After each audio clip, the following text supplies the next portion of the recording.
Oh, so this is the review. We did the review. We did the review, but we didn't get to talk about all my points. I wrote all these nice notes. Are they spoiler points? Yeah. Yeah, so that's what we're doing. It's all going to be one episode. It's released as one episode. Oh, okay. Jeez, Have you heard a podcast before?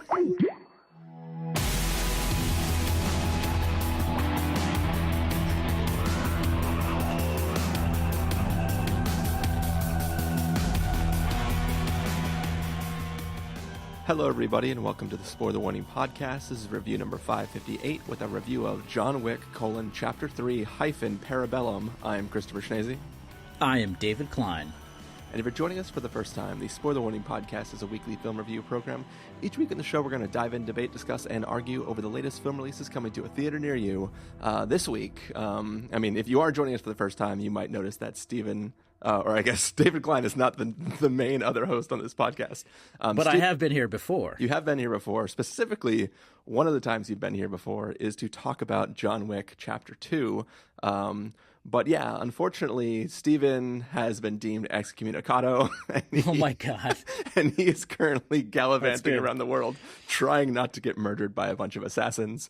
No, I kid. Steven is off at Cannes right now, and he is enjoying that festival. And I'm actually going to be checking in with him in just an hour or so. And we're going to do a little episode where we kind of talk about some of the things that he's been checking out while he's been, off doing his thing. But yeah, David Klein, welcome back to the podcast. Thank you very much. What else was I on? Was I on Fast 8 with Charlize? Yes, you were. Yeah. Okay, great. And I think you have now the record for the fastest spoiler in the spoiler section, because I was like, and spoilers will be starting now, and you immediately, so-and-so has a baby. And, that did bother me a lot in Fast 8, that there was just this mysterious baby that appears out of nowhere. But we don't have to spoil Fast 8 for now. No. So, are you excited to talk about John Wick? I'm extremely excited. I love this movie series. It is one of my favorite things in the last few years, and I can't get enough of it. And I really hope there's a fourth movie, although that could be a spoiler itself. I don't know. Well, the hope that there's a fourth isn't necessarily a spoiler. What a possible fourth could be about could be a spoiler. Sure. Did you happen to go back and check out our review of John Wick Chapter 2 that you were on? No, but now I'm definitely going to, because I want to know if I'm improving over time as a podcast guest. There's a pretty funny thing that happens, like at least 5 times in the episode, where you just make a blanket statement as if we all agree. And Carson and I, completely in sync, just go, "What?" in this high-pitched voice. Okay, now I'm super excited for that. It's pretty amazing. Great. There's also a point in the episode where you talk about how the hobo assassins are a dumb idea and they should have just cut them from the movie. Wow, I'm very confident. I still think they're a dumb idea, and I still don't understand what the Bowery is in this series and what Lawrence Fishburne is. So he's the king of the homeless people who are also assassins who wear Rolex watches. I don't understand. So, well, you're going to have to understand. I mean, I think we should probably have a spoiler section at the end of this episode so that we can talk about possibly what the Bowery might end up being in the future. Good. But yeah, well, do you want to get started with this episode?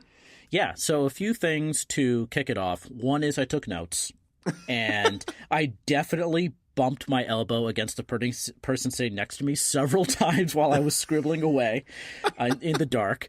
So I hope that person doesn't hate me. But I have to say, taking notes really helps you keep in the back of your head what the beats are in the movie. Yeah. So that's pretty cool. I'm excited about that. So my pro tip is, after I've seen the film, I generally just go to Wikipedia and reread through the synopsis in order. So I have sort of that beat to beat myself. That's good. But you can't trust Wikipedia because it's, anyone could go in there and just change it. So I love it. I'm sure John Wick Chapter 3 Parabellum is the thing that people are really messing with, trying to change history. Is it in your family, too, where only your aunts and uncles talk about how Wikipedia isn't a good source of information? And you're like, oh, my God, these people are so old. Literally, I don't think I've ever had a conversation about Wikipedia with people in my family. Oh, okay. Don't, because they don't think it's real. Anyways, so sorry. Okay. Really, I just want to get this there that global warming is a hoax. Whoa. whoa, Earth is flat. I just want to get out of the way, though. So this was like a weird experience. So between the last episode I was on, I assume that's John Wick 2, and this episode, I got married. And the thing about getting married is like to go see a movie that you don't both want to see is like is an ordeal. So you didn't have it. You didn't have like a prenuptial agreement that said, "Hey, look, I'm going to have to see some movies that you might not like. It's okay for us to see them separately."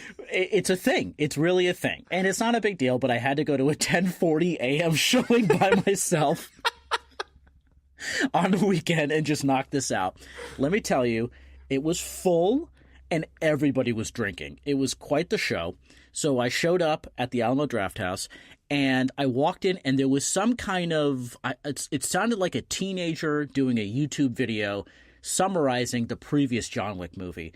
But you couldn't hear what was in John Wick. You could only hear this person's recap. So every time there was a gun shooting, she would go, pew, pew, pew, pew, pew, pew. It was amazing.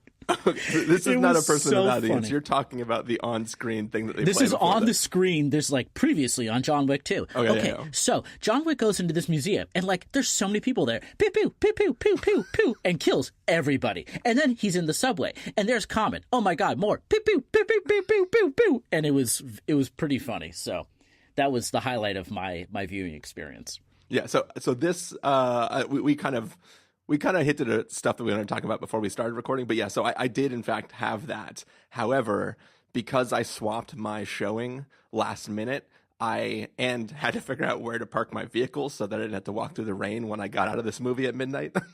I missed most of that stuff, but I do distinctly remember the pew pew pew pew pew, stuff happening at the end, so right funny. before the screening. It was good.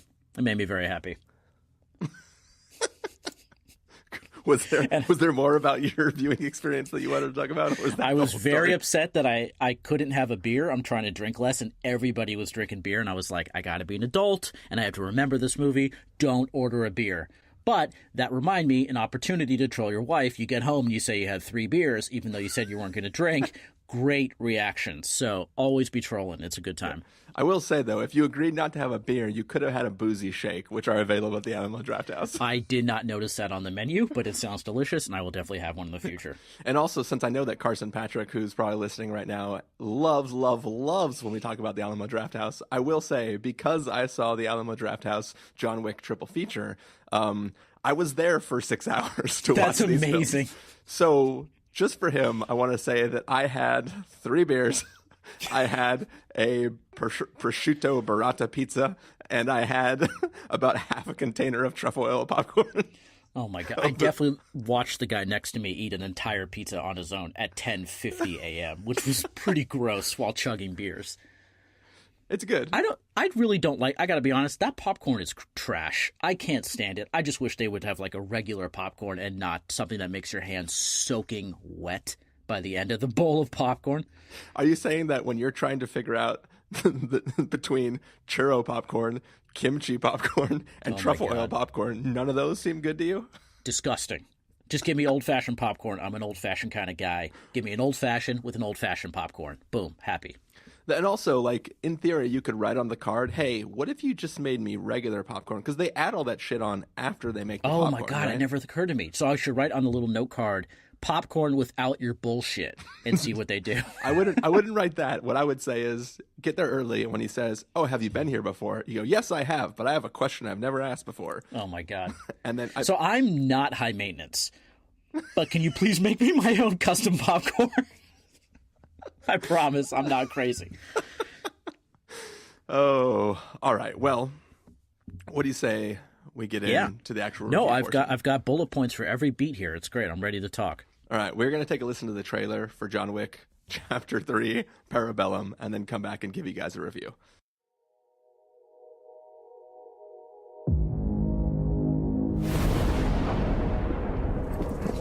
You have no idea what's coming.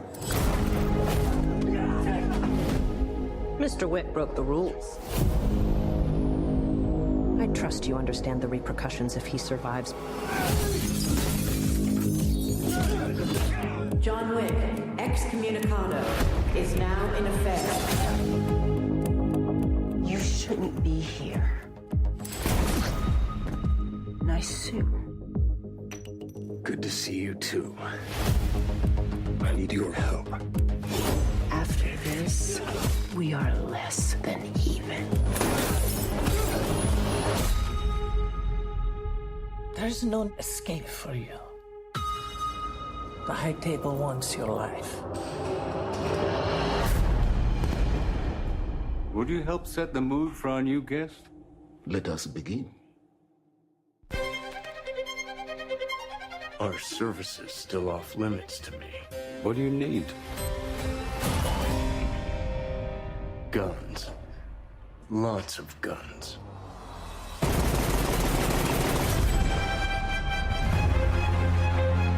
You think you can take John Wick? You've got a nasty surprise coming. I've been looking forward to meeting you for a long time. And so far, you haven't disappointed. We can keep this up as long as you'd like. But this only ends one way.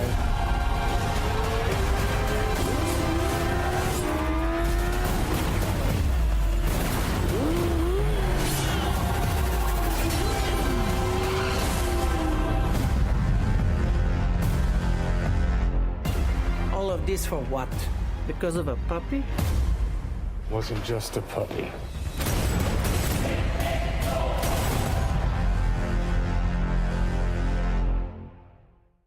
All right, so that was the trailer for John Wick, Chapter 3, Parabellum. And basically, spoilers for John Wick Chapter 1 and John Wick Chapter 2. But essentially, in the first John Wick, this is a man who used to be an assassin, who retired, who got out of the biz. And these, basically, Theon Greyjoy shows up, kills his dog, steals his car, and he goes wild and just murders a shit ton of people in the Russian mob. In the second film, he is done with that, but just to make sure people know, he goes and kills the cousin of the guy who is the main boss of the other film. Then he is visited by an old friend who has a little device called a marker, which is basically like a blood oath pact that you make with another person. That guy says, John Wick, remember this marker you gave me a long time ago? I need you to go kill my sister who's about to receive a seat on the High Council, a seat that I want, so you should go kill her. He goes, yo, I'm out. He goes, no, you're not. You just killed a shit ton of Russian mob guys. You're definitely in.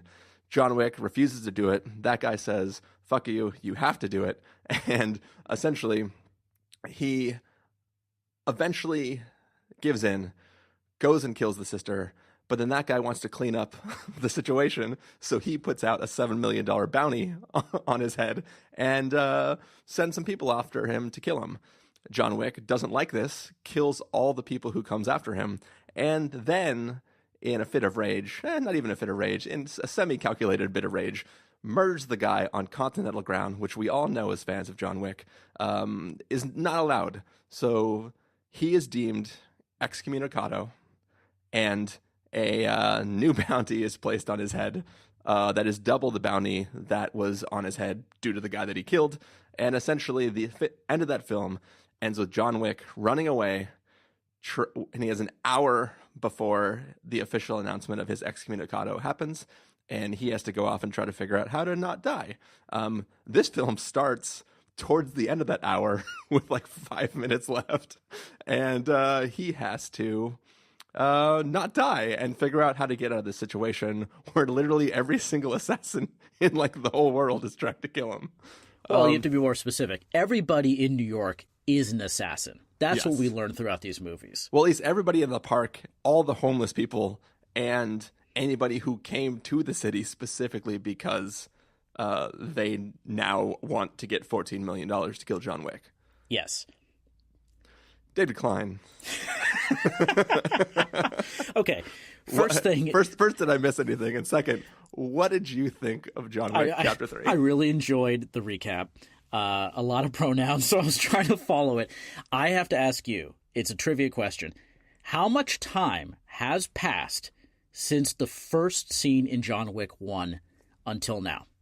Well, according to the the new character that we meet, who has a title called like the Arbitrator. What's her name? What's her Adjudicator? It's been roughly a week. It's a week. John Wick has been murdering people all day, every day for a week. I thought this would have been like a year. I had no idea it was a week. So that really caught me off guard. Also, the Adjudicator terrified me. But yeah. So the first thing we see in this movie, he's on the run with his dog, and he bumps into another homeless man who is wearing a very shiny gold watch, and that man is one of my favorite people in the world, Jason Mantzoukas, who is crazy but then snaps out of his crazy because he was pretending to say, "Tick-tock, John Wick." Now, on, I think, was it Jimmy Fallon? Jason Mantzoukas showed up to talk about his role in this movie, and he also, I believe, had a poster, one of the 4 posters for this movie. Is Jason Mantzoukas in this movie a lot, or am I crazy? He is not in this movie a lot. He is not in this movie a lot. He's in, I think, 2 scenes and has 2 lines. He is in frames within this film. Yes, wearing a garbage bag scarf. His costume, the garbage bag scarf, blows my mind. I couldn't. I hope he comes back for the next movie, but he should really have some more lines. That was pretty frustrating. But also, what I also love about this movie, so I think we probably talked about this on John Wick 2, is like this weird universe that exists of the Assassination International Organization, where all of the IT department is women in this room with like old computers and switchboards and tattoos and chalkboards. It's the weirdest thing. But of course, we go right to that. So I'm like on board. I love these people. I want to know what kind of computers they're typing on, because it's like green text. Monospace font. It's so it's old old and like weird. it's old accounting software, right? It's all set up to be like VisiCalc. It's like the old Excel stuff. Yeah. No, I'm so curious what is going on there and how that works and why they're using switchboards. And also, I don't understand.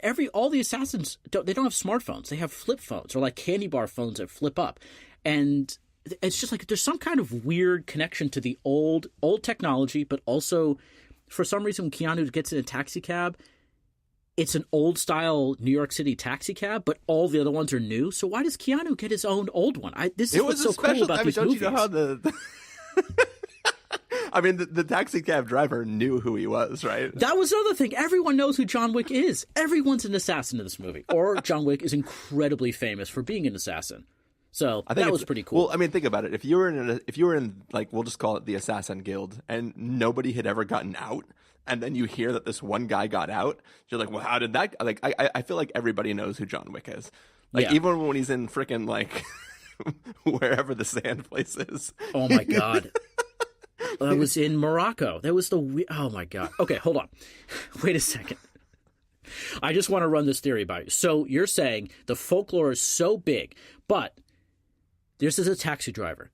Another scene we have sushi chefs. Now, are all these assassins super badasses, but they all have really shitty day jobs, and they're just like, oh god, I gotta run out the clock on this taxi gig, and then I get to go practice with my sword.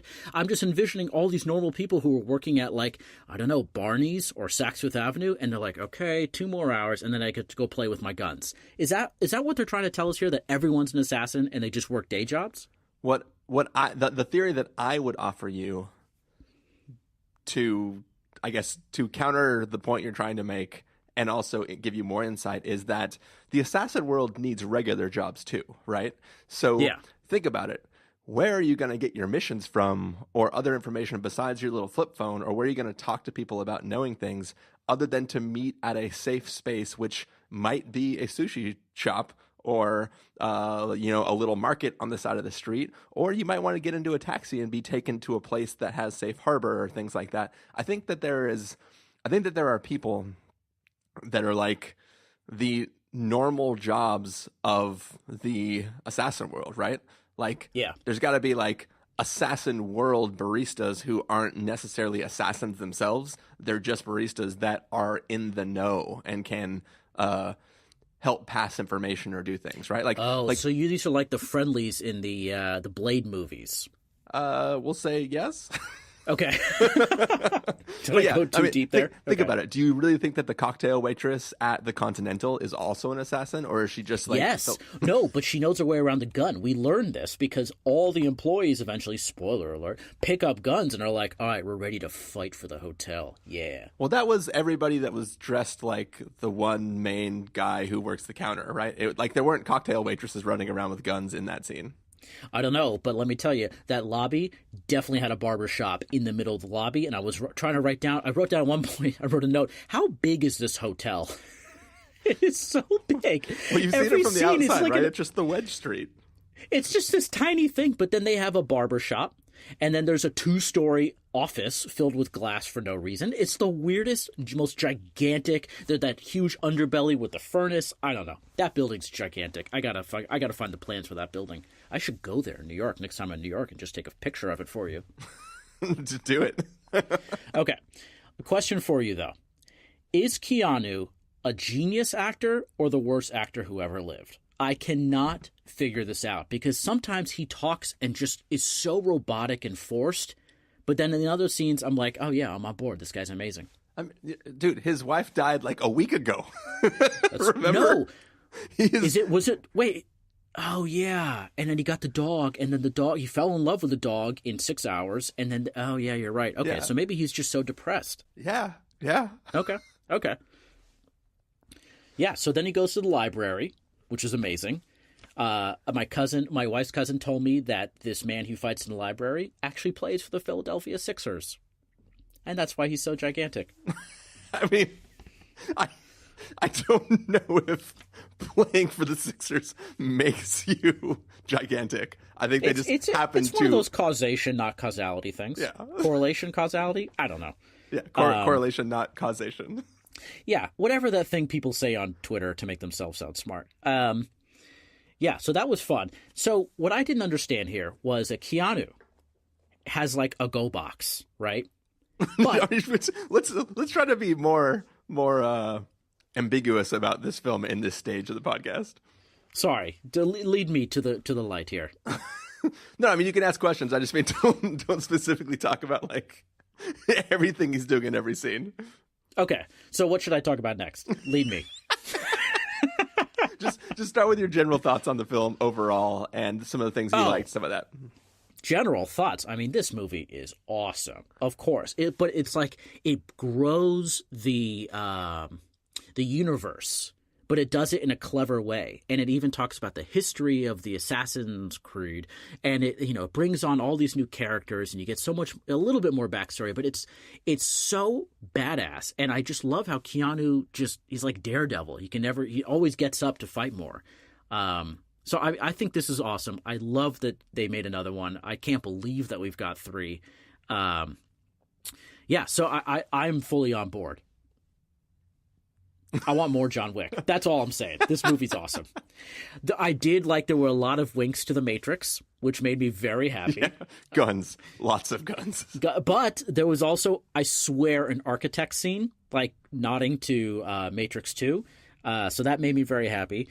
The adjudicator gave us so much more like kind of backstory about what the hell is going on with this high table that runs the show.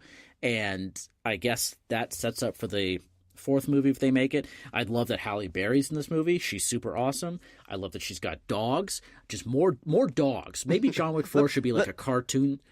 Let me ask you a question about dog assassins. Were you doing dog math in this film? Like there is definitely a scene where, first of all, it's super badass the way the dogs are used in fighting. It's almost like the dog is like a sonic boom that Halle Berry can throw. Like she's like fight, shoot, wah, and then throws the dog, and the dog will just grab somebody. Are so awesome, and they're like bulletproof vests are super awesome. So yeah, I think the dogs as weapons was great. I was very nervous that one of them was going to die because nothing breaks my heart more than when a dog dies in a movie. So that was keeping me on edge. And if there's one thing we know, the film has precedence for killing dogs. Killing dogs. Shit, I should have caught that. Yeah, and I loved also that we leave New York City and go international again, and just all these different scenes and sceneries. So yeah, I was very happy with this movie. I think there was I only have a couple complaints about I could say, the ending I thought was a little weird or didn't quite land for me. But otherwise, they also upped the ante significantly with the bad guys, which was really cool because sometimes it feels like, what is it called? The gun kata. Yeah. It's like every movie's going to have gun kata, but then this movie found a way to innovate significantly with the bad guys and how powerful they were. So I was pretty pumped about that. Yeah. There is one thing I will say, like listening back to our review of John Wick 2, there was a moment where you had seen somebody in John Wick 2 and you're like, come on, I don't think this person could take this person, right? I forget what it was. I don't remember exactly. I was like literally listening as I was driving here to record today. Nice. But you were making a comment of like sizing up actors versus Keanu Reeves, and then no, that's what it was. So you were talking about how you didn't like Man of Tai Chi, and you were talking about the end of Man of Tai Chi when Keanu Reeves fights himself, and you were just like, he's so old and that's true. He's not flexible, and you're like, there's no way this guy can fight. So my question for you is, have you seen the Raid films? I think the Raid Redemption, right? Oh yeah, the first one. So you've seen the Raid Redemption. Yeah. Okay, so in that film, an actor who is in that film appears in this film, and as soon as that guy showed up, I was like, all right, now after all the things I've seen, rewatching the previous two films for 4 hours, and then coming to this moment, I'm like, he couldn't take that guy. Are you talking about one of the two knife brothers? Yes, one of the two knife brothers. Yeah, those guys were super scary. But what I said still stands. Keanu was too old for that movie, and he was in mountain climbing boots, like Timberlands, trying to fight in jeans, and I was like, this is stupid. So maybe it's just that they had a bad director for that movie. I don't know. It was ridiculous.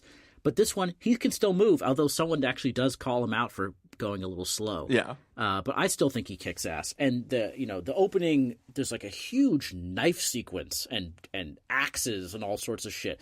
And he's doing it. I was very impressed. So go Keanu, you're still kicking ass. No, yeah, like the way it all plays out and everything, I'm 100% fine with. And the fact that like Keanu is actually physically tired a lot at the end of this film. I just thought it was funny where just the guy showing up, I was like, I've seen you fight before. Like, and you're scary. You do a different kind of fighting than John Wick does. John Wick does some like tackles and spins and leg grabs and then a lot of shooting. You fucking tear people up with your knives and stuff like that. So just Keanu definitely does a lot of judo in this. He's just throwing people with their own body weight and momentum, which is pretty cool to watch. I also love, so one of my favorite old, bad, kind of dumb movies is Only the Strong. And every time that guy appears, I'm pumped. So he was in like Hawaii Five-0, and I can't think of anything else. But then he's like a bad guy in this movie, and it was great. I don't know what's going on with his face. I think he's had some bad work done, but, great. He's badass. And there's a great moment where he's like, John Wick, I'm your biggest fan. I love you so much. We're exactly the same. And John Wick's like, nah, we're not the same. And I immediately thought of The Incredibles. You can never tell the person who worships you that they ain't shit, because then that person is going to want to kill you because they're crazy. So I felt like that was all playing out just like The Incredibles, the Pixar cartoon movie. Pixar, Incredibles, and John Wick series. Same thing. Basically same film. There was one thing that bothered me about this movie, and that was some advertisements.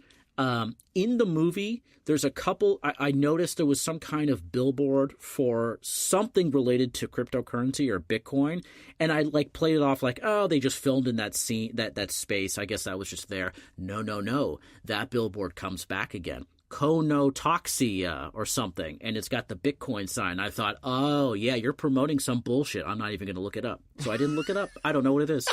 I didn't look it up, but I'm going to say it on a podcast, which is going to make somebody look it up. I don't like it. I think crypto's stupid. There was also an ad. It's like multiple minutes of fighting, and there's a massive watch advertisement in the background. And I just thought, okay, we get it. You want us to go buy this watch. Guess what? I'm not looking up that brand because I'm going to fight against the man. But yeah, it was stupid. So one little thing I shall say with you. You're saying that you don't want this crypto ad in there, but think about it. If you had like some sort of ledger system which had who is allowed to be killed and who isn't allowed to be killed and how much money they can be killed for, I mean, wouldn't you want like blockchain to control I guess that's that a valid point. Yeah, speaking of the gold tokens, I love that they have their own currency, but I also love that it seems to me that in every John Wick movie they introduce a new token. So the second movie we got the marker with the blood imprint, and this movie we got a new one, I think that he gives to or is it? It's I'm gonna edit that out. It looked a little different. But then we also had something called a which was just and spoiler alert, Angelica frickin' Houston is in this movie. How awesome is that? She's from Addams Family, so that was cool. If my mom's listening, she's going to be like, oh my God, how can my son not mention Pritzi's Honor? But no, Addams Family is where Angelica Houston's from. Sorry, Mom. But yeah, so that was cool. I would love to talk for hours about the place Angelica Houston was working. All right, that was incredible. We will get into that stuff in spoilers. Let me okay. let me say my piece. Yes, please. And then what do you want to get say? into spoilers because I'm all over the place. I'm going to have to do some magic knife action on that last 2 minutes to make sure nothing too bad is said in there. But yeah, so as I mentioned earlier in the podcast, I saw this as the John Wick triple feature, which might just be the best way to watch these films. Partially because, as we've discussed, all three of these films basically took place over 1 week.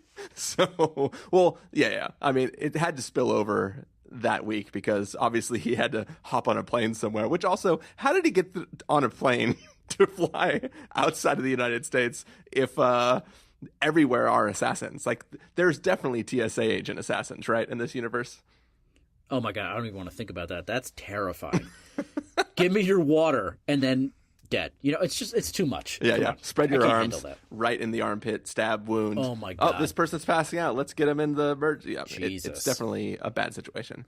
But yeah, so watching these films back to back, there is no downtime. There is no distance from having watched them before. There is just continuation and you watching more and more. And they really play so well together. Like in my head, before I sat back down to rewatch all three of them, or rewatch the first two and then watch the third, in my head, I remembered there being way more world building in the first film, and then the second film just sort of like carrying on, and then just sort of amping up the action. And it was like I watched it originally with the space between the first two films, thinking that like, oh, I see they're trying to up the action and there's less emphasis on story. So I still loved it a lot, obviously, but I in my head I was like, I think John Wick 1 still did more for this like series, but like back to back to back, they all feel 100% on par with each other. I think the big difference is there is more emphasis on the action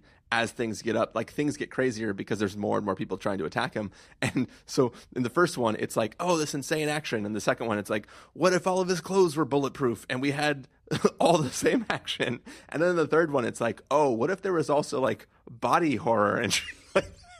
Like in this film, there's a lot more emphasis on camera not cutting away from people being stabbed in gruesome ways or things being broken on people's bodies and stuff like that. I think you have a good point though about the first one with the world. I mean, the first one also had a cool car. It also had John Leguizamo, and anything with John Leguizamo is automatically awesome ever since the movie The Pest.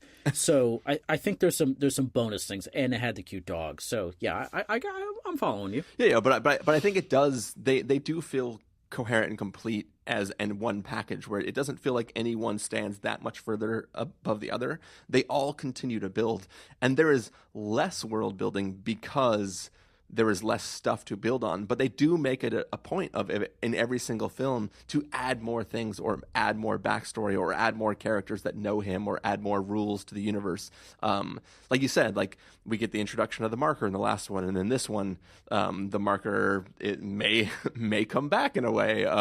We learn about this adjudicator person in this role, and we don't gain more information about the High Council, but we know more about them existing because they're sort of offhand referenced in the other films, but you don't really know what it is or how it matters. But when there's actually a person coming, divvying out like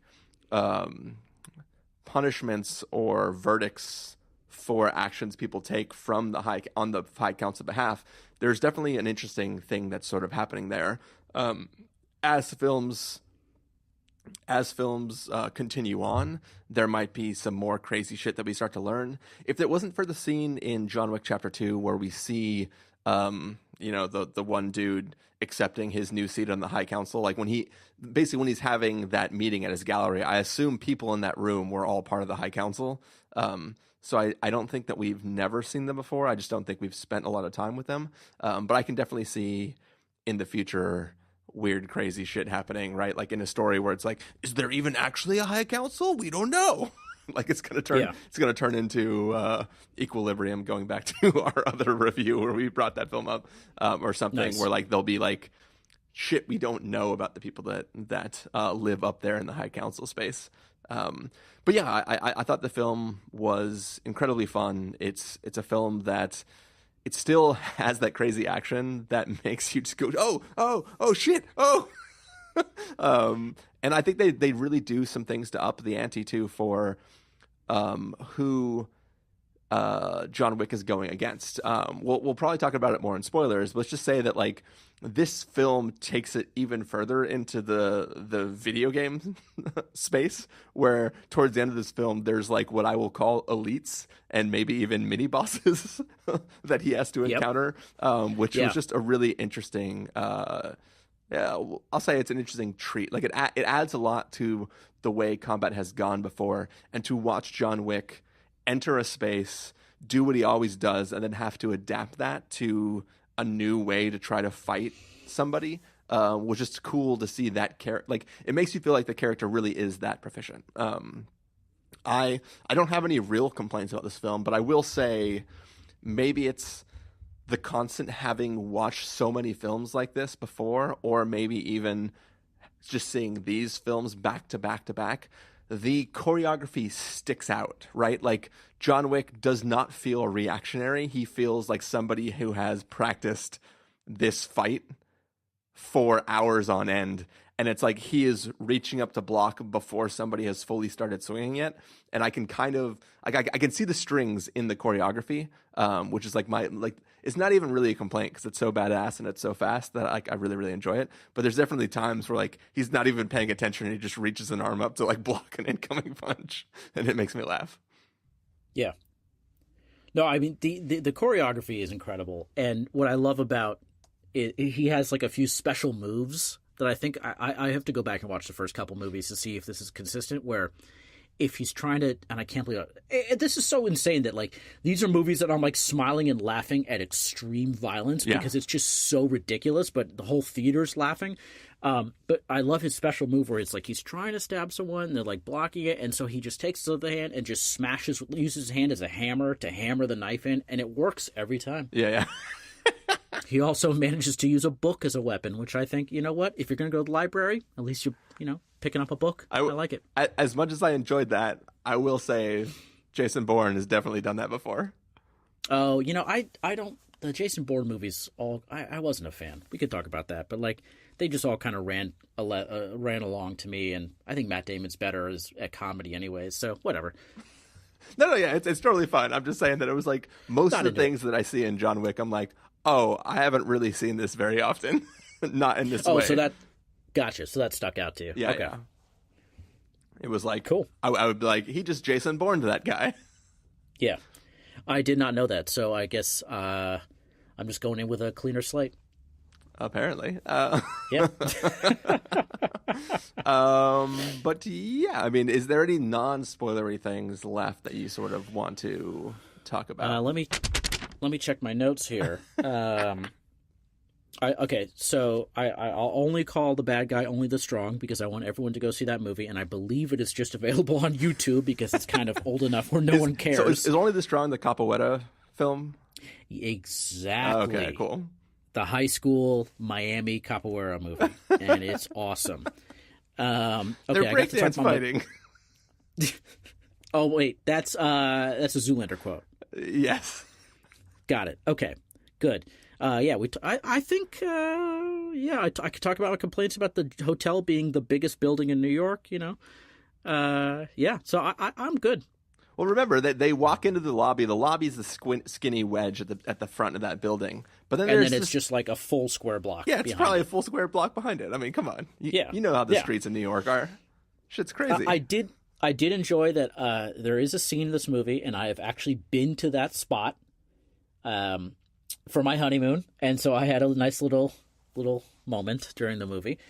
So that's cool. I guess we can talk about that. When you got home, did you tell your wife, should have gone? That did not occur to me, but I'm definitely gonna talk about that immediately. As soon as I stop recording, I'll be like, hey, guess what was in John Wick 3? I took a photo of you right there. So that was cool. Yeah, I love exotic locations for movies, so that always makes me happy. Yeah. Yeah, I'm good. I think that's about it. I really hope there's a fourth movie, and I hope Jason Mantzoukas appears and gets to talk more in it. The filmmakers have definitely made statements of like, hey, if enough people watch this movie, we'll make another one. So, I mean, part of what we're doing here right now is to try to tell people that it's worth watching, I think. I think this movie is 100% worth watching in the theater. I mean, these movies are, I think they're so unique and so weird. And this one actually adds a little bit more color, which I really appreciated. The other ones I feel can be a little gray and bland until you go into like when he goes and kills like 100 people wearing the same red shirt, and you're like, oh, look, color. But otherwise, I think they're a little bland overall. Was the shirt red before he started killing them? No. Remember there's another movie where he's like fighting at a club and he goes into one room and everyone's wearing the same uniform. You're like, hey, they all blend together. But this one I think had a lot of fun stuff going on, especially with the adjudicator. And I just want to know more about what she's up to. And yeah, she's the one who doles out the punishments. And I just love that this world is so fascinating. And honestly, if there was a book about it, I would read that book in a second. That just explains the backstory of what this all is. It was so cool. Yeah. So I think it is really enjoyable. Happy. I think also what's interesting about the adjudicator is she's not like she doesn't ever fight or do anything, right? Like it's just her presence and her matter-of-factness and the fact that she has this thing that I will just refer to as her badge. That's like, if you show this, don't fuck with this person. Like, it's just a thing that everybody knows. And whatever she says will happen. So it's like you have to just take her at her word. There is something really, really interesting about that dynamic, that she is like the personification of the high table. High table, yeah. Which is really rad. And remind me, how much did Ruby Rose fight in John Wick 2? I remember she was always around with a gun, and she didn't speak. But I don't remember if she actually fought that much. I think she has like one final fight scene, and I guess it is kind of scary. Like it almost makes the adjudicator scarier, like you said. The fact that she doesn't fight. She just makes phone calls, and busloads of people show up, and so literal busloads, which was amazing. So yeah. Yeah, I think in that one, Ruby Rose didn't do much until the final fight with Keanu. She was mostly like she was like the head henchman who would like send everybody out to do things and then sit in chairs and ominously sign language to people. Which was awesome. Again, like, why make this character sign language? I don't know, but this movie's clever. And guess what? Then we get subtitles from sign language. And the subtitles in these movies are always so... I don't know. There's never normal text. They're like funky italicized, and occasionally they do a word that's bigger in color. And also, they definitely translate the word parabellum, and I was wondering what the hell that word meant. And I think someone said out loud right when the movie started, I don't know what parabellum means. So that was good. Yeah, it's weird because it's like a Latin 2-word phrase, I guess, but it's also a gun that was manufactured at some point in time. I didn't know that. Yeah. Did they say that in the movie? No.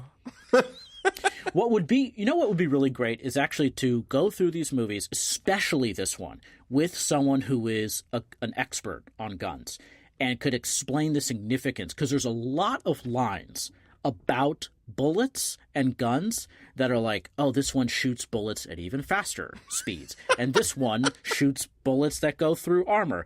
And I would love for someone to say, Yes, that's a real thing. And there's a lot of reloading. Keanu, they show those YouTube videos of him learning how to use guns, and like the reloading is incredible. In this movie, I swear to God, he's like flinging bullets into a gun, and it's just magically reloading. And I want to know, is that real? What the hell is going on? So there's generally I mean, I'm going to say this as a person who doesn't own or use guns very often, but I believe that the thing that you're referring to is specifically with the shotgun.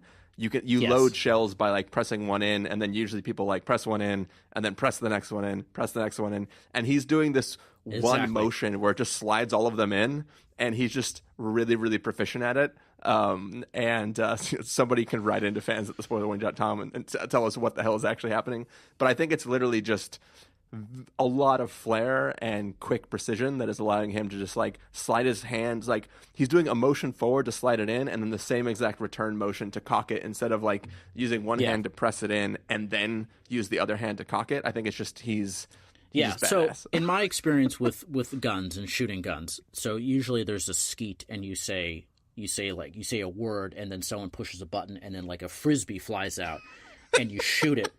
I believe the word you're looking for is pull. Sorry. So, full story, I was at a bachelor party in Nashville, and I had a horrible allergy attack, and I actually have a video of this, of me shooting the skeet things, and in between every round, I'm like sneezing and rubbing water out of my eyes because I'm just so miserable. But then I'm just nailing the shots. It's awesome. And you can hear someone in the background going, "Oh my God, it's loaded." And then I'm just sneezing and crying, and it's great. It was a fun bachelor party. So that's my experience with guns. So obviously I'm not qualified to talk about it. It was a fun bachelor party. There were no survivors. I did do a handgun bachelor party once. I found that to be less fun than the skeet. You're indoors. It's like the target's not moving. What's the point? You got to be outside. It's more fun. I've also skeet shot in Montgomery, Alabama, of all places. So yeah, just a regular skeet expert over here. Yeah. So I'll send you some money on Konotaxia after this, and we'll see what that is. Sweet. So should we get to verdicts for now before we get into spoilers? Yes, but define verdict for me once again. Verdict is the point where I say something like, so David Klein, if you're going to give this a must-see, a recommend with a caveat, wait for rental, pass with a caveat, or a must-avoid, what would you give it? Wow, 5 levels. I actually respect the 5 levels. I feel like other podcasts do 3 levels, but I think the 5 is more thorough. This is a must-see. All 3 of these movies, hands down, must see, no hesitation. They are a wild ride. They're weird and so different, and the world building is fascinating. Keanu is ridiculous and amazing. So I must see. Yeah, I mean, this is definitely a must see for me. The triple feature that I went to was like the only one that Alamo was doing. They were just doing a single showing of it. So I doubt that if you haven't already had a chance to do that the chance will be available to you. But you should go out and you should see John Wick : Chapter 3 - Parabellum as soon as you can. You should enjoy it. But then once it comes out on VOD, you should watch them all back to back to back, because that was super freaking awesome.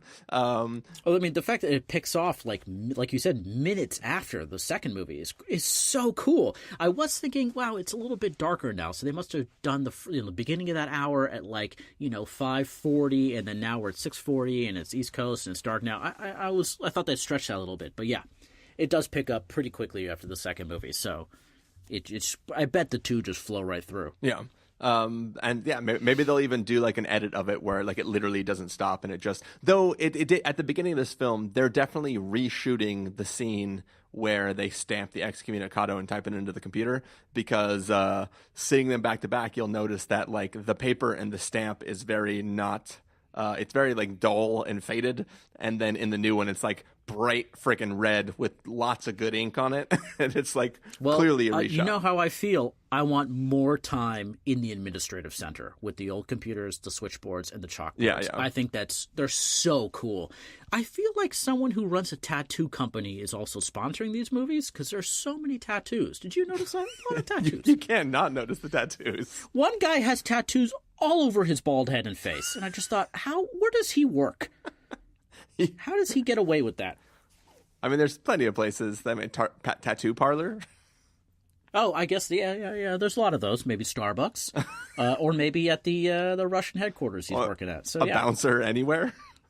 Yeah. Oh man, I always wanted to be a bouncer. I wish for like one night I could just know what that's like. I don't think you want to. It's a lot of people wanting to get in, and you have to not let them in, and you have to make judgment calls. Yeah, but you're like so dominating that they can't even get near you. I just think that's a cool feeling, and I'm chasing that feeling every day. You're like, I don't know what to do with that. I can't tell if you're joking or not. No, sadly not joking.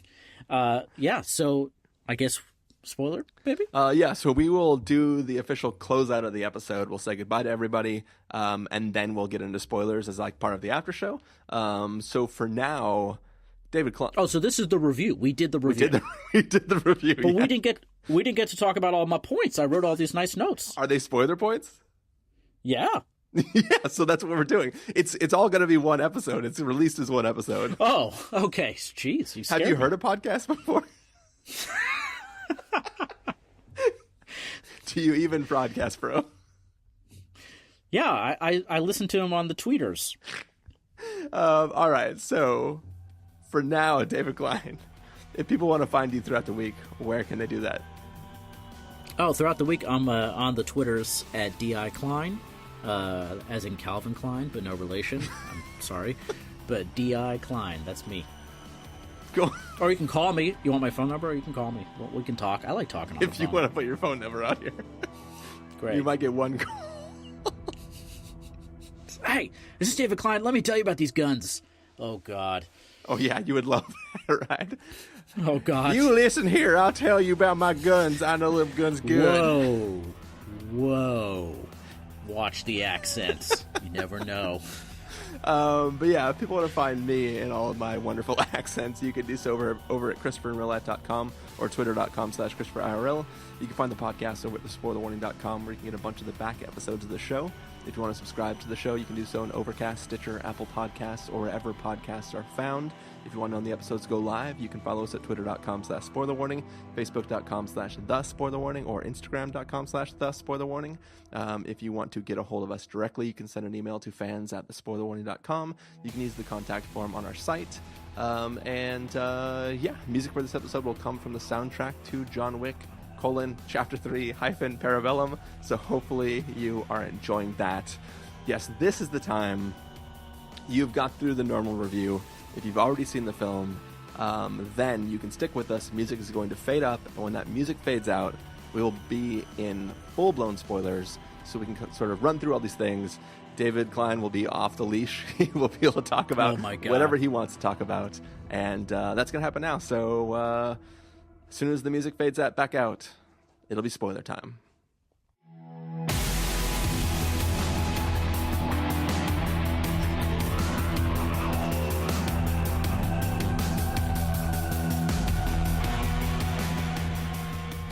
All right, we are back. This is spoiler territory. That's the after part of our review of John Wick Chapter 3. We are here to talk full-blown spoilers, so if you haven't seen the film yet, watch out, because spoilers are going to come at you faster than knives being whipped out of John Wick's hands. So, David Klein. Well done. That was clever. Welcome to spoiler territory. Thank you for having me. Braun is awesome, and I'm so happy to see him in the second Game of Thrones character who becomes a maid. I think it's funny. I mean, we are literally hours away from the series finale of Game of Thrones. Oh, yeah. And I think it's funny that historical context. All Brom has ever wanted is a castle to call his own. And he gets the he gets the castle and the mint of the assassin world. How awesome is that? So, that's right. That was the mint. Okay, so I just want to say, he gets to, that is not Casablanca, that is Azoria. I have been there on my honeymoon at that exact spot with those blue belts and the blue boats and that citadel and that small town. That is Azoria. So you've already mentioned 2 times 2 different spots of these films that you have been to on your honeymoon. Are you trying to secretly low-key tell us that you are a member of the Assassin's Guild? I am a Jewish John Wick. I feel like there's a different way you can pronounce Wick to. I am Jacob Wickovitz, and yeah, Actually, John in Hebrew, I believe, is oh God, it's escaping me. Your grandma's gonna be really Never mad mind. if she's listening to this episode right now. I can't remember actually, but yeah. So that's Azoria. That was pretty cool. I was very happy to see that. And Braun, awesome. Okay, here's what I don't understand. So the dogs have this bulletproof vest, right, which looks super badass. Yeah. So Braun is like, "I'm gonna kill your dog," and Halle's like, "Don't kill my dog," and Braun's like, bang, shoots the dog. Does Braun purposefully shoot the bulletproof vest? So here's the thing. That scene extremely confused me because the dog falls like it thinks it's shot. Exactly, and it gives a look on its face. Very good acting from this dog. Extremely good CG This dog face. dog really thought it was dead. But Halle Berry definitely pushes away what seems like a bullet. That's sort of what I was hinting at earlier in the episode when I said, "Were you doing dog math?" Because like I thought she had 2 dogs, and then I thought one of the dogs was shot, and then there's definitely multiple dogs running around while they're fighting people. I wrote in my notes, "Dead dog," and then a minute later, "No period. Dogs kick ass." I was heartbroken that another dog was dead. But Keanu gives what could be argued as the best line of the movie when Halle says, "He shot my dog," and Keanu says, "I get it." Boom. Genius. It was good. Keanu brilliantly delivers that line. Here's the problem, though. She shot the dog, who is totally fine. Do you think she went a little overboard with her retaliation, given that the dog was fine? Nope. Let me tell you, as my mom, I almost call myself the proud owner of a adorable 12-pound Shih Tzu. My mom has a Shih Tzu. It's not my dog. I get it, just like Keanu gets it. Yeah. But here's the thing. So let's go back to John Wick Chapter 2 at the end. When he's like, "Jonathan, don't do it, Jonathan." That's a terrible version of that guy's voice. Winston. But he knows what the rules are, and he knows the penalty for his actions. But he is preventing that guy who will be horrible for all of New York and did a horrible thing and put him in this whole situation, and he already has nothing left to live for. He is deciding, knowing the consequences, to kill that man. The Italian. The Italian. Yeah. Halle Berry has something to live for, has a bunch of other dogs. Her dog is still alive. She is going to do an action that will guarantee that she's dead, right? Like, in theory, she should die based on the action that she takes. And she's doing it because the guy shot and did not kill her dog. Yeah, you must not have dogs. I mean, you love your dogs. Sure. But I see what you're saying. Like, here's the problem, though, is that if she didn't do that, what was going to happen next? I think he would have shot the dog again, or yada, yada, yada, shot her. Oh, it's not dead? Boop. Boom, yeah. I definitely saw that coming, though, when you reach back. So he gets a cigar, and I'm like, oh, yeah, there's a gun in that box. If they're not showing us what's in the box, there's a gun in that box, and that gun's going to come out. I was very, very nervous about that. But also, I feel like Halle Berry doesn't understand how the assassin world goes. Like, clearly, he is giving them something, and he wants something. Like, it's an easy transaction for me. Like, once again, I don't have dogs. I also don't have 3 dogs. I'm sure if you had 3 dogs and you had to give one away to live, you might be okay with that. Sure, but the dog math is not adding up. She has 2 dogs, and then she continues to have 2 dogs. Yeah. But I definitely did dog math. I was anxiously awaiting to be sure that a second dog was running around in that scene afterwards, and the second dog showed up, and I was so relieved. So, yes, the dogs. This is quite the animal-centric movie. We also have horses, which was awesome. Yeah. We did not talk about that. Using horses as a weapon, like when they get up on the front legs and then kick them with their back legs. They definitely got dangerously close to breaking the rule of 3. Like, the first slap the horse's ass and make him kick somebody in the face was good. And then when he did it like 2 more times, I was like, I don't know, John. I was on board. I was very excited. I just love animals. I think if you don't like animals, you're just not into these movies, clearly. Yeah, so I wrote down horses. I was very happy about that. What else is there? Do you want to talk about the desert? Yeah. What was going on? So here's my thing. When I'm cooking and I have these instructions and I take instructions so literally because I'm so terrified that if I deviate, I will screw something up. You take the instructions so literally as long as the instructions aren't give me one of your dogs. No, I'm referring to the instructions to where to find the man who is above the high table. Yeah, I got you. I just wanted to call back to 5 seconds ago when you were saying I'm just not a dog person, and then said, but I understand instructions, and I was just I was just refuting your statement. It's valid. So the instructions he gets, I believe, were to go to the desert and then start walking and then almost die, keep walking, and then really almost die, and the guy will find you. Now, he said he may find you. It's sort of like a praying to God thing. The answer might be no. Yeah. It was very Indiana Jones-ish. I was thinking that the guy who would be above the high table would be some kind of old man, like a Ben Kingsley, or someone who would be wise. And then it's just the Three Kings guy. I really wish it was like Oberon or someone. Oh my God.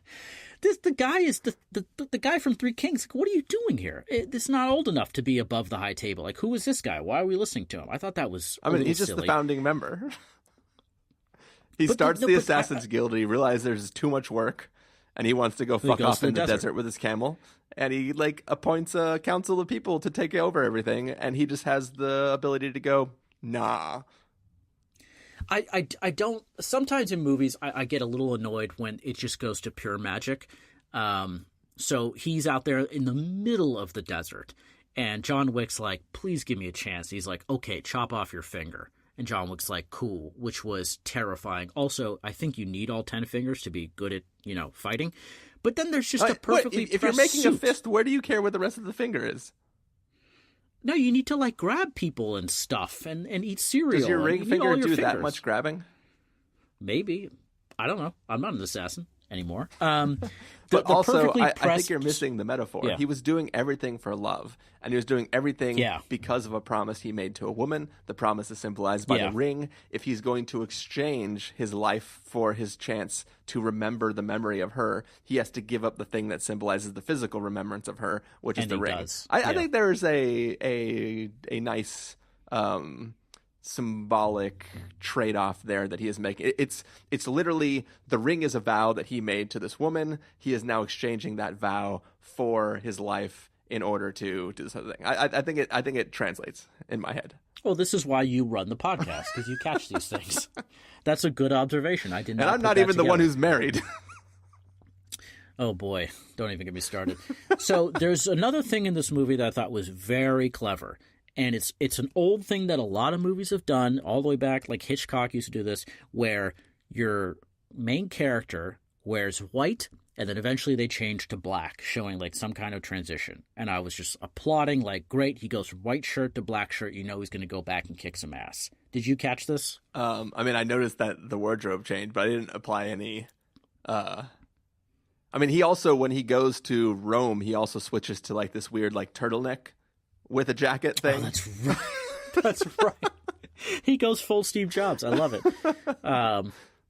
Yeah. So one thing I really liked also was we get to see I can't remember his name. The guy who runs the front desk of the Continental. We get to see him fight. Yeah. Pretty cool. And he's good. He's proficient. All of his employees are not proficient. At least not as they all proficient die as him. pretty quickly. So the way this movie ups the ante significantly is that the busloads of guys who fight for the high table are in full bulletproof body armor. Yeah. Now, is this a real thing?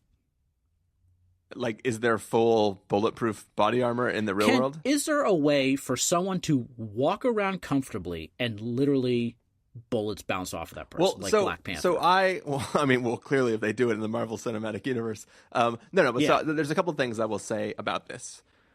One is that they were not impervious to all bullets. They were impervious to bullets of a certain caliber. When he switched to the shotgun, nothing stopped that, right? The thing was that all the bullets they had were it was special tactical body armor specifically to protect from this sort of thing. The second thing I will say is that they were specifically not like Black Panther, where he can just stand there, take all the damage, and it doesn't seem to affect him. Bullets were bouncing off of them, but they were feeling the impact of that and like getting knocked down on the ground. Like that was the whole thing, right?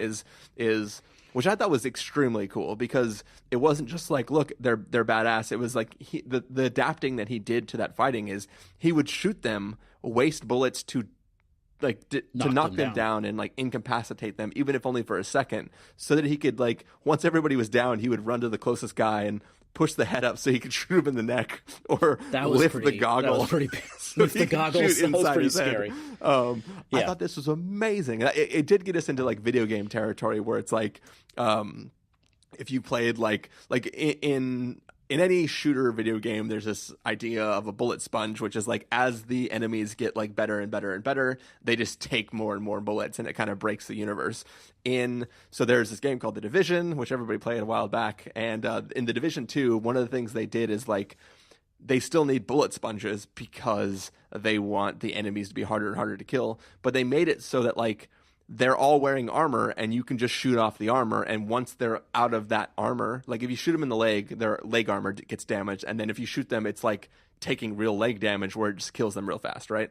So in this thing, it was like they're the elite ones, right? They're just the same as the other soldiers that just got wasted a few seconds ago, but these guys have armor, and you have to shoot around or through or inside of that armor to actually kill them. I just thought it was an interesting idea to make the bad guys more difficult for him, not because they were skilled, because nobody seems to be as skilled as him, but just because they had things that protected them from the normal attacks he was doing. So he would have to get into close range and have to get up there and be able to kill him. So I just thought that was a really awesome addition to upping the stakes for John Wick.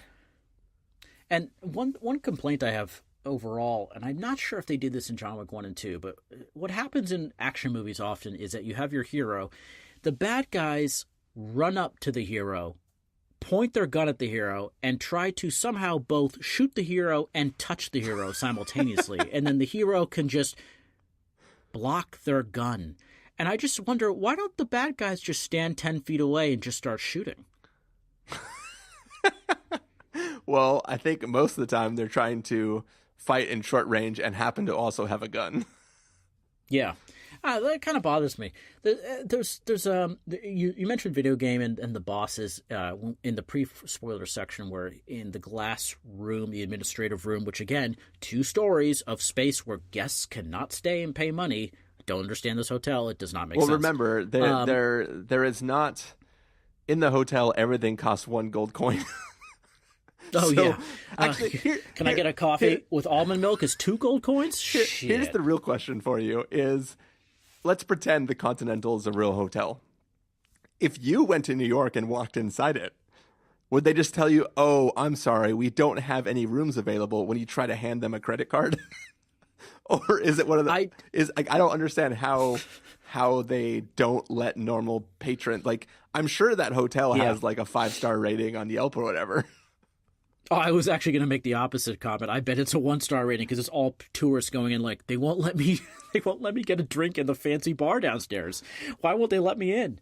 That'd be pretty good. I do wonder though. So yeah, they don't let other people in because we've seen.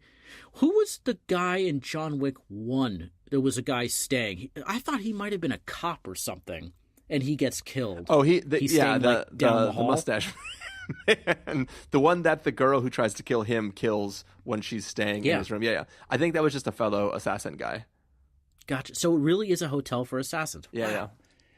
Okay. So I guess TripAdvisor would be fun to set up a fake hotel and just put some funny reviews up about like, God, it was so noisy, and I think there was blood in my mini bar. It was kind of gross. Yeah. So the going back to the administrative room, he defeats. So there's like this gang. It's the sushi chef gang that is super good with swords and knives. And can disappear because they're like fucking ninjas. They can just like... Oh my God. The disappearing was so dumb. But you know what? These movies are awesome. So the most annoying thing is like, it's like, oh shit, how you gonna handle this, John Wick? And then when he does it the one time and he does it like halfway a second time where he's like, and I'm gone. And the guy's like, he can also do a ninja move. It was so stupid. This is like defying like logic. You just turn your head the other way. Also, and there's the guy. also, we didn't talk about how John Wick is actually like a Russian kid who was brought up in an orphanage. Oh my God. In Belarus. That was amazing. Okay, so yeah, I mentioned the Russian wrestling and ballet school where you are just like beaten into becoming good at ballet and wrestling. Also, girls. Also, it's 2019. What's up with this like orphanage where they make all the women be ballerinas and all the men be like assassins? You know, I actually had the same thought. I was like, I bet one of these girls could kick the shit out of these guys, and it would be cool if they let a woman into the wrestling. But this is like old school mafia stuff. Did you notice that all the teenager ballerinas had giant tattoos? Yeah, they all on their had like the backs? same tattoo as John Wick. What is going on with the tattoos? It's so That's how you weird. know they're from that family or that Gotcha. school. Oh, does John Wick have the same tattoo? Yeah. Oh shit, that's amazing. Yeah, he's that's not his name. It's John. Of course, John Wick's not his name. But like, that definitely surprised me. And he got that ticket with the cross. That was cool. Yeah. Yeah. So, I was trying to talk about this before, and you rudely interrupted me. So, he has his emergency go box is in the New York Public Library in a Russian book. He does not know where this book is. He has to ask a librarian, where is the book with my magic go box?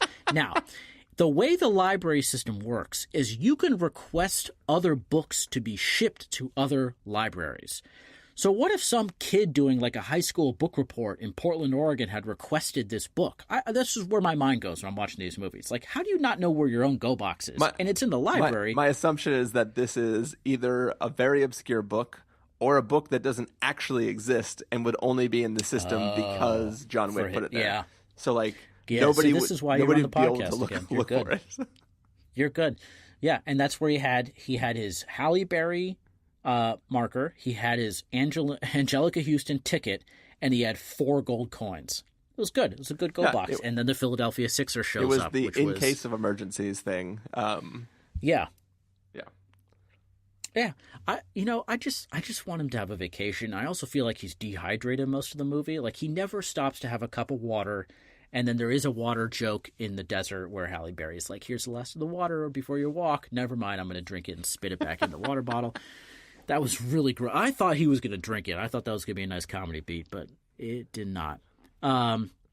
We did talk about The Matrix, guns, lots of guns, but also the Winston Keanu scene felt like The Architect, where they were talking about the world and talking about choices and consequences. Felt very Architect-y to me from The Matrix 2 Reloaded, Matrix 2 Reloaded, I believe.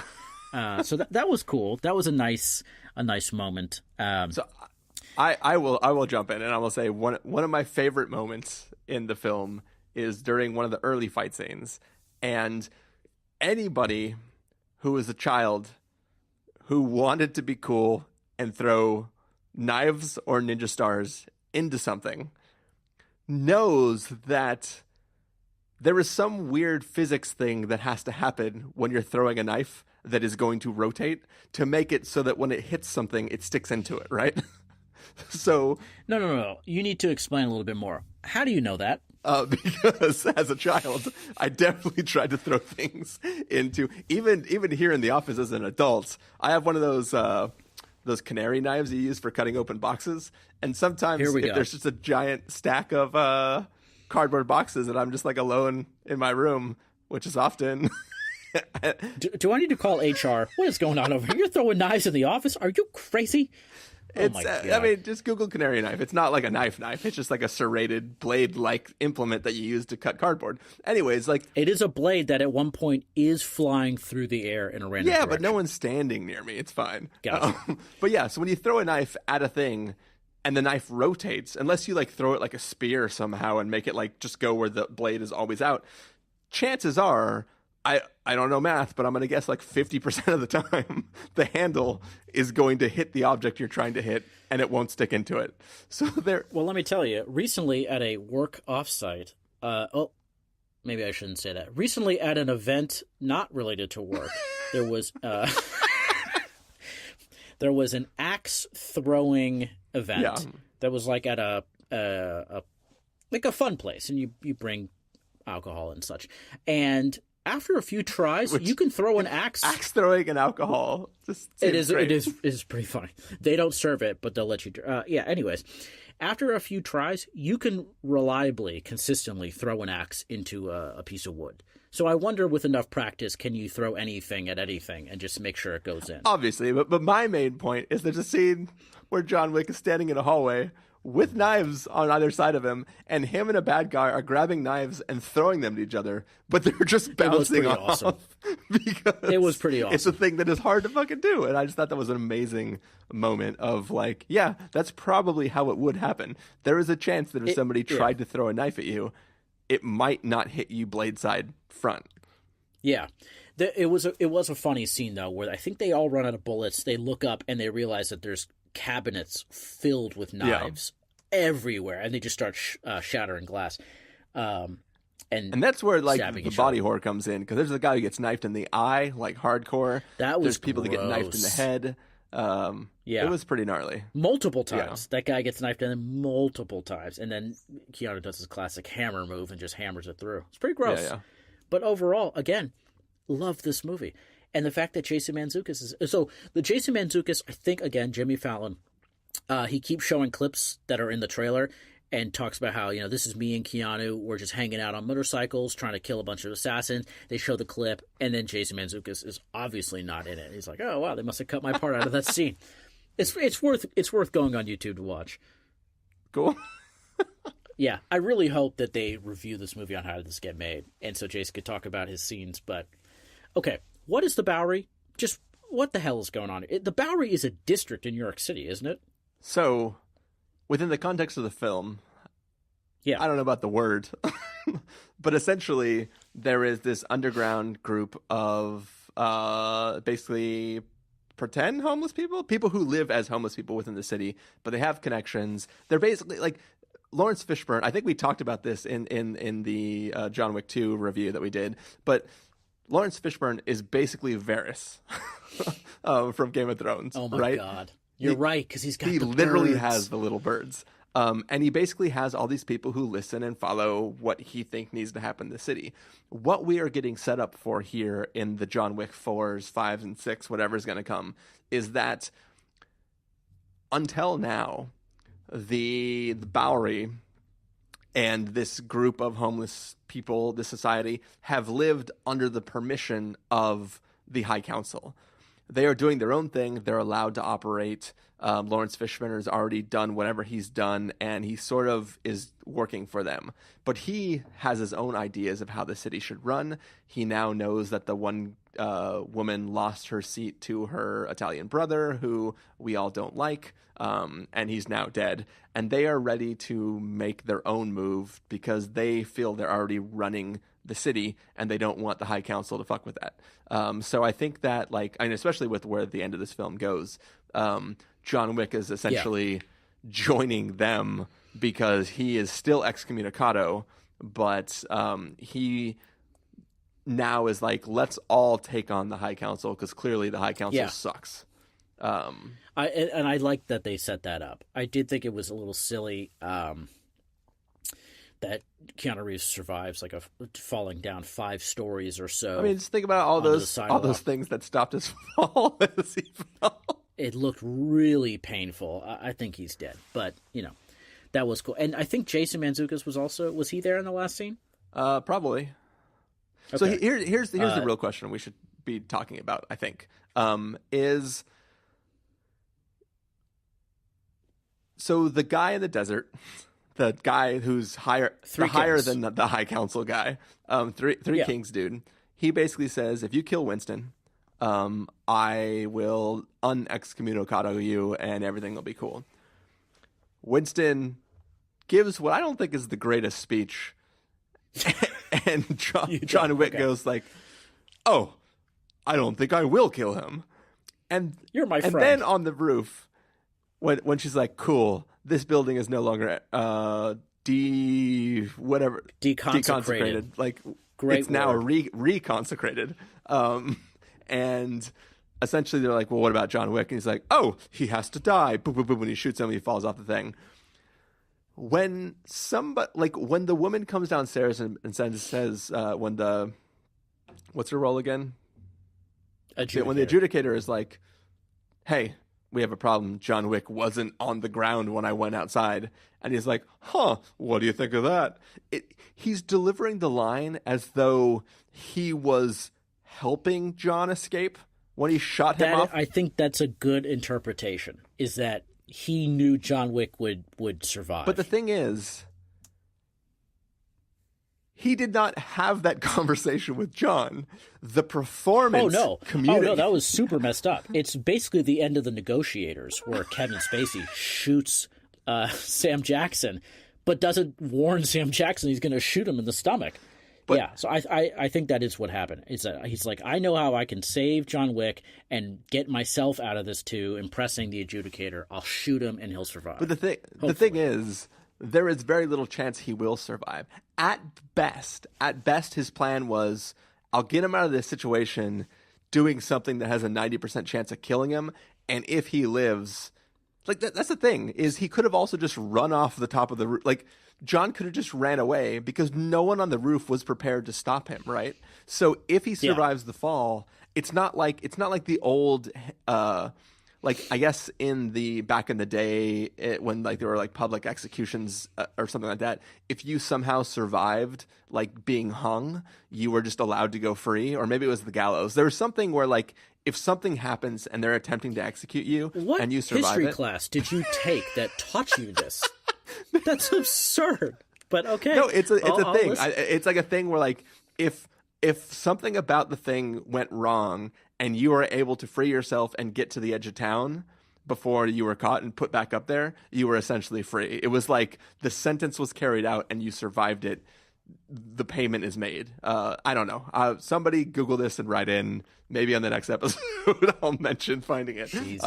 But beyond the point, what I'm trying to say is that it's not like that.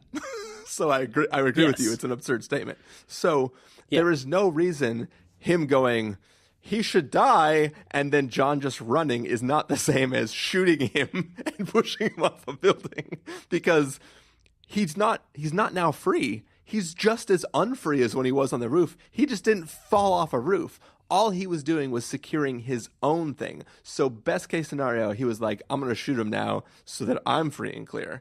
And if he survives, good on him for not dying. And it just feels like there's no way John's going to be like, I see what he did. You know what I mean? Like, I'll let him He's not going to get up and like golf clap. You as a person would not do that to John fucking Wick. Yeah, if you're going to kill him, you better kill him. So I don't know. It just seemed like an odd choice. And like the sarcastic, like, I can't believe you survived that, was like, you seem so fucking guilty and a little bit proud of yourself. But I sure hope John Wick feels the same way. I did enjoy Winston in his little safe room drinking his cognac during all the fighting, just like, I'm going to hang right here and I'm perfectly comfortable. Yeah. Also, if you have a remote switch on your vault door, why do you still need the turny thing? If it's all electric, couldn't it just go chunk and like lock itself?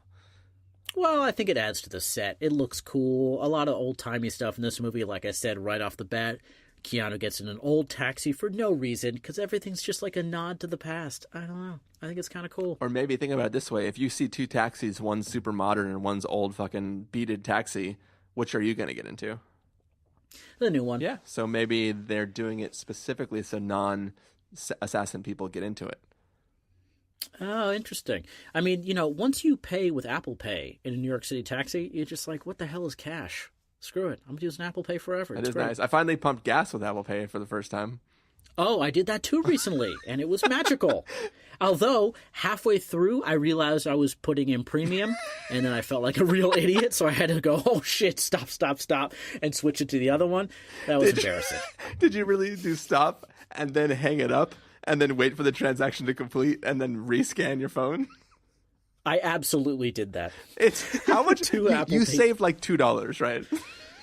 Yeah, but I think you're not supposed to put in premium into a non-premium car. Is it you're not? The problem is you're not supposed to, or you don't need to?